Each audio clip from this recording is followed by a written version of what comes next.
Hi everyone, my name is Damir Rogosic. In case you see the Freechain poster and wonder which one of these guys is our guy, the names look pretty much all the same.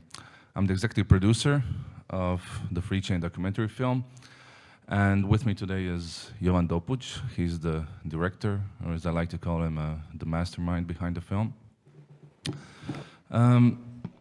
For this presentation today, it will be pretty much similar to the one last year, considering we're talking about the same topic. But this time around, we brought with us the finished product, the completed film, that you guys will be able to watch in a couple of days in a closed premiere. I also want to thank Matt, the way he prepared everything. There will be a red carpet. You guys will be interviewed going outside, and we're really looking forward to hearing your guys' feedback on everything. Unfortunately, everybody watching at home, the film won't be available publicly until a couple of months in, probably at one of the film festivals. There are a few that actually stream online. In case you see the film on YouTube, that probably means we did something wrong. Yeah, for me, actually, it was really a fulfilling experience working on this film, especially since, I love Hive, but the filmmaking business is also a big interest of mine, and seeing the way these guys do it, they're, quality all the way. So I broke down today's presentation into, 3 topics. So the first topic will be assuming an active defensive position. This might sound a bit strange, but this is actually something that, Dan and Matt like to talk on their CTT podcast every Saturday at 10 p.m. CET, a free promo.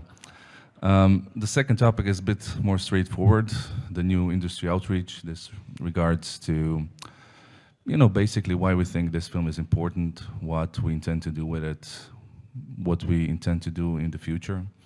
We already have some plans, of course, if the film is successful, to the level that we hope it will be.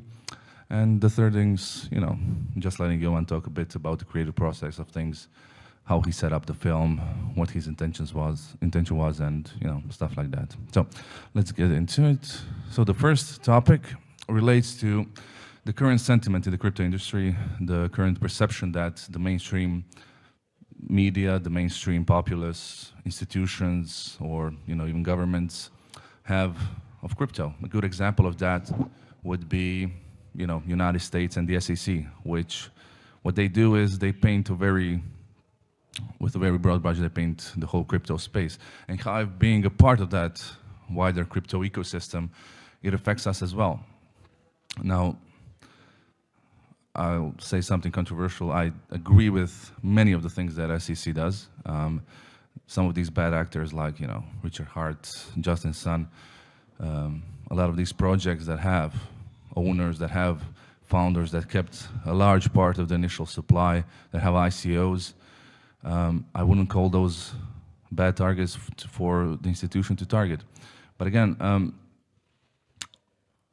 I wrote a couple of weeks ago in a post of mine that Hive is that one virgin in Sodom and Gomorrah. And you might say, well, it's not fair describing the whole of crypto ecosystem in that way. I'd say you're wrong. Currently, the crypto ecosystem is full of greed, nonsense, bad actors, gambling, and it lacks, I would say, even completely, or in most regard, not counting Hive and other few projects, it fails to uphold the core principles that were set at the beginning of everything, once the first Bitcoin block was mined. So, in a sense, we need a way to showcase that we're different, that, look, we're not like these guys. We actually stand for something. We're different. So before I get into that, let's go to the next slide. So as you can see here, these look like 5 clown cars on the side of the street. They're actually hex taxis, same difference. So what it says up there is hex price went up 11,000%, and that is the message they're sending out. So this is basically just one ad, but the overall message they want to present to the wider public, to potential investors, number go up, go buy Hex. Now, of course, we know number go down, and some people probably have to go down to the police station as well. But this is what they're doing, and in this same manner, of course, not the same message, we have to find a way to present what we want people to know about us. So, sometimes in the future, an external threat might come for Hive. We might become a target. That threat might come in the form of a government, it might come in the form of SEC, as I mentioned here. You know, when all you have is a hammer, everything is a nail. But it might happen, maybe not today, maybe not tomorrow. So what can we do? We can point to the Hive origin story, the way we started. So, I mean, you all know the story, but the thing that happened is we basically chose freedom, we chose decentralization over the safety of being under the thumb of a billionaire. And that safety is something that most people don't disregard so easily. Some people choose it. I mean, Jago gave me an example today, what happened with Solana when Justin Sun said, "I'm coming here to save you." Everybody was clapping, everybody was happy. We weren't happy, we chose something different. And at that point, we had nothing. We had no listings, we had no recognition, no brand, even no name. All we had was a committed group of people, a committed community willing to, I would even say, sacrifice their financial well-being to uphold these principles.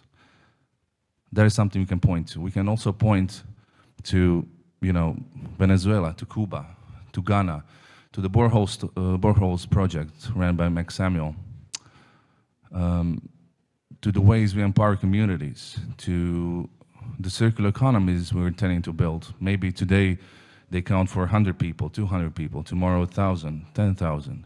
So this is what will make us stand out. This is what will show who we are and what we stand for. And that, when the threat comes, will be our armor, what protects us. So the question is it enough? Is it enough just doing these things? If we keep this stuff Hive contained, we're basically keeping it to ourselves, and we shouldn't be doing that. That's where Freechain comes in, this project we are now doing. And these stories will be most effective when they're told, when they're pushed out externally. And even if there was no crypto, if there was no blockchain behind it, if there was no Hive, these stories would still be compelling. The Hive story, a story of a community fighting against the odds, it's basically a Braveheart story. It connects to people on a very human level.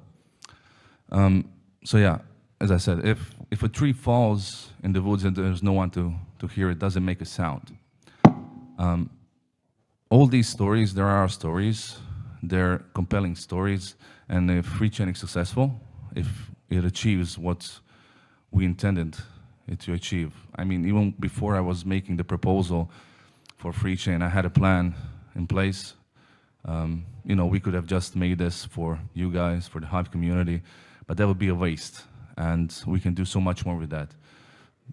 When I say I have a new plan for something, I would say even more interested to the wider populace than maybe even Freechain.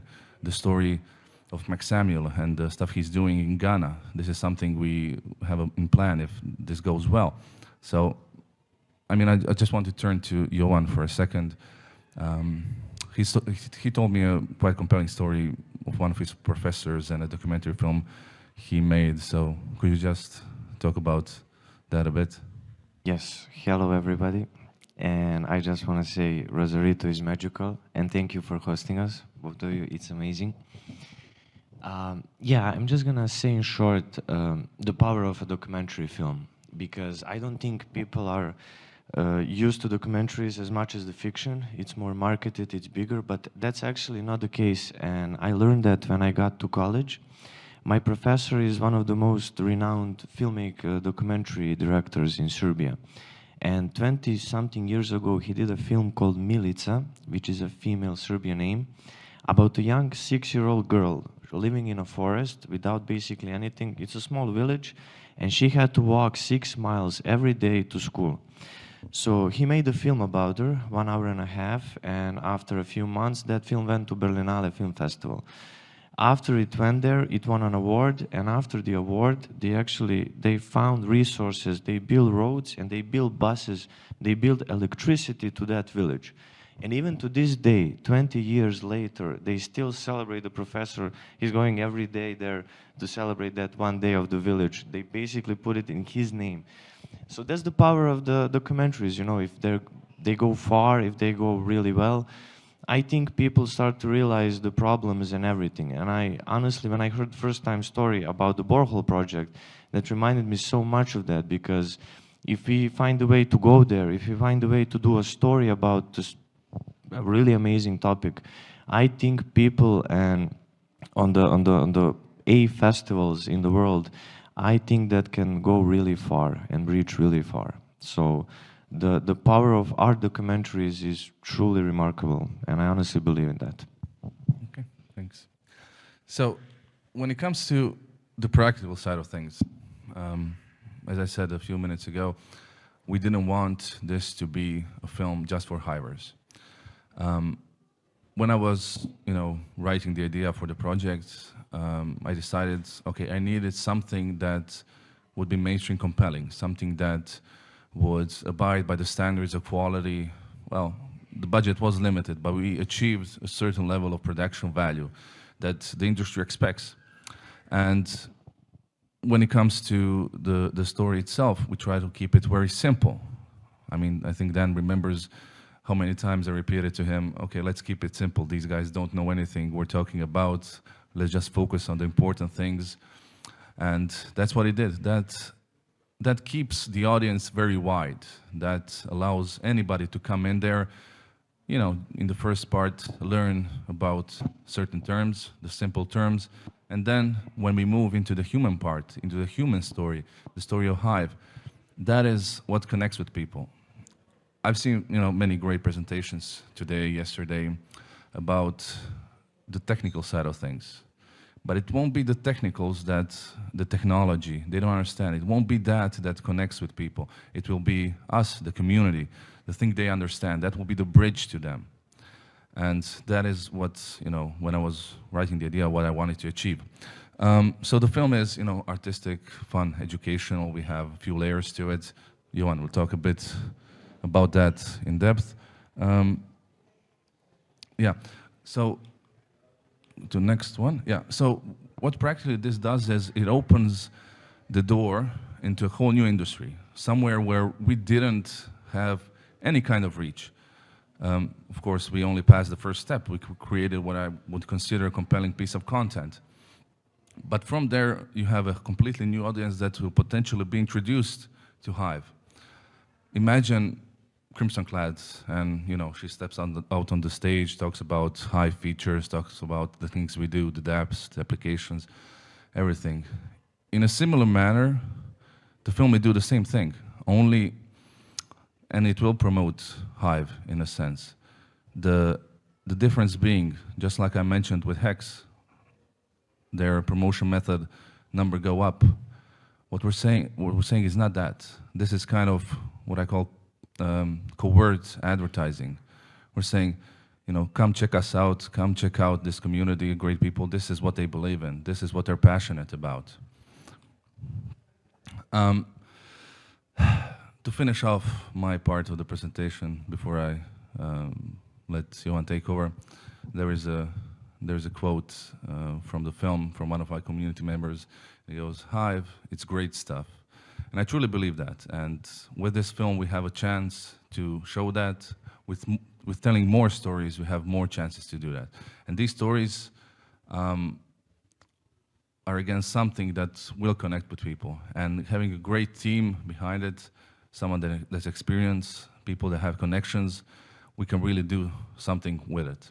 Okay, so I'll just let Johan take over.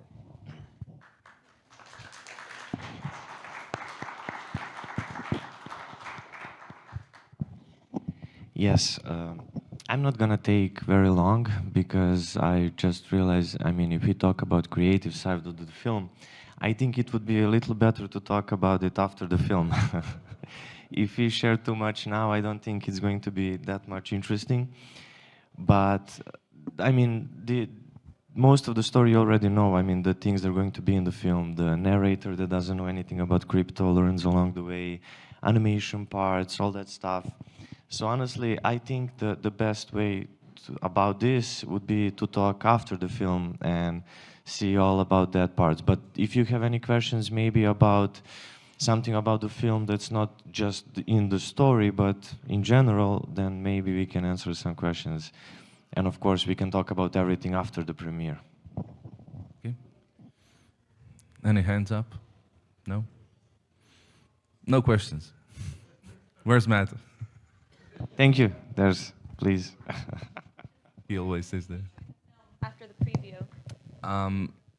Well, the film was finished a couple of weeks ago, so we're now looking at some solutions. The bare minimum, what we want to do is enter film festivals, and there are a few. So we're trying to shoot for bigger ones. Now, this isn't me saying we will succeed, but we will try. So those happen in a couple of months. If we get in there, that will be the world premiere, as it's called, for the film. If not, there are plenty of, you know, probably hundreds or thousands of film festivals where the film potential will be seen. But again, this is something I'll be doing when I come home, looking into some of our connections, maybe talk to some distributors, seeing what they think, potentially some streaming services, hopefully. But again, once you see the film, you will get a sense of what we can achieve with it as an audience, and you know, from there, you know, we will see. We'll see what happens. I'll keep everybody updated as it goes along when I have more information. Any more? No. Are there any more questions? I like to see a sneak preview, maybe something out of your pocket. Sneak preview about the movie. Yeah? Well, there will be a full preview in 2 days. Now.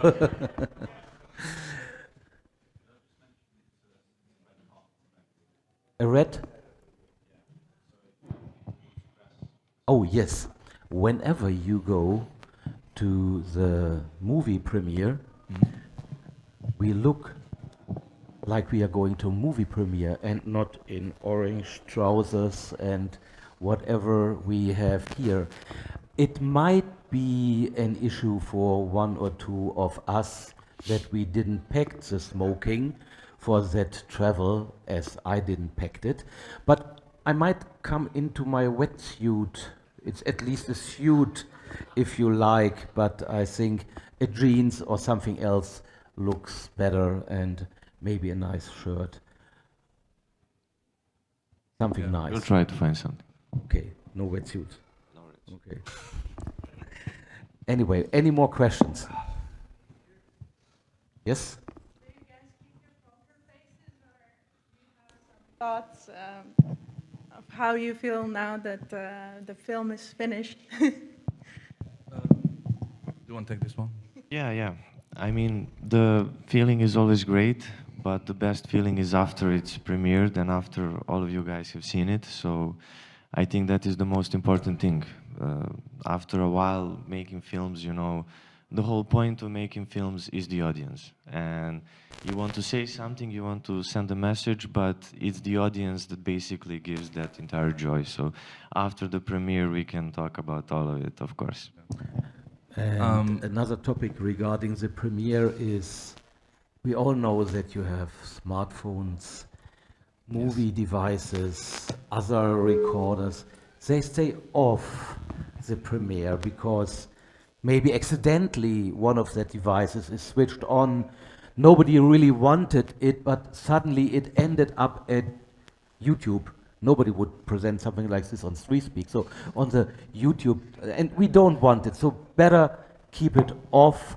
Otherwise, we have to share a few new devices for the people in Ghana or somewhere else. Yeah. Stakas.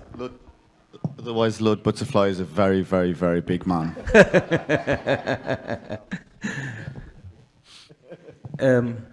A question.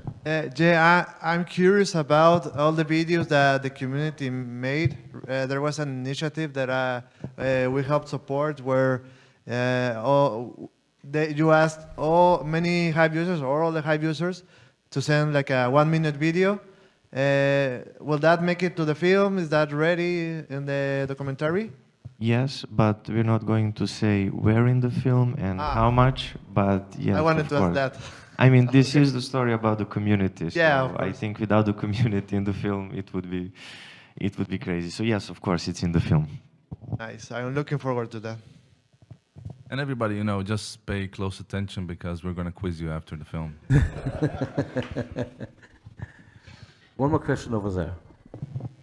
Yeah, did you form a company for the production and distribution of the film, or how did the back-end financials work for doing this? Well, I mean, the Hive is basically financing the film, but yes, 2 production companies were in the film, the production and co-production companies, so as executive productions. Yes. And can we have the name of those? Yes, it's Smart Cut Productions and Yugo Motion Pictures, and you'll have it, of course, before the film starts and everything, so. Thank you. More questions? Fine. Okay. Thank you, guys. Applause, please. Thank you so much.